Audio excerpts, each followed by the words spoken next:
करवीर तालुक्यातील नागदेववाडी इथल्या गायरांमध्ये अतिक्रमण असल्याच्या तक्रारीवरून उत्तम निवृत्ती निगडे यांचं ग्रामपंचायत सदस्यपद रद्द करण्यात आलं होतं। यानंतर नागदेववाडीतील प्रभाग क्रमांक 2 मधील निवडणूक प्रक्रिया सुरू झाली। आरक्षण उमेदवारी अर्ज दाखल करण्यापासून 10 दिवस 3 उमेदवारांनी प्रचारही केला होता। उमेदवारांना ओळखपत्र देण्यात आलं होतं। दरम्यान उच्च न्यायालयानं पुणे आयुक्त पात्र अपात्रतेचा निर्णय देत नाही तोपर्यंतही पोटनिवडणूक स्थगित करावी असा निर्णय दिला। तसंच 8 डिसेंबरपर्यंत हा निर्णय देण्याचा आदेशही दिला होता।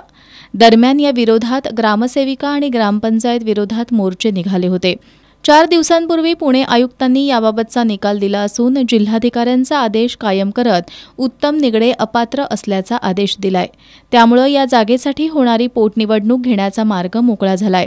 या निर्णयामुळे खोटी माहिती देऊन न्यायालयाची आणि निवडणूक आयोगाची दिशाभूल करणाऱ्यांना चपराक बसलीये असल्याचं सांगत निवडणूक आयोगानं स्थगित झालेल्या दिवसापासून पुढे निवडणूक प्रक्रिया राबवावी अशी मागणी उत्तम दिवसे, सरदार दिवसे यांनी पत्रकार बैठकीत केली।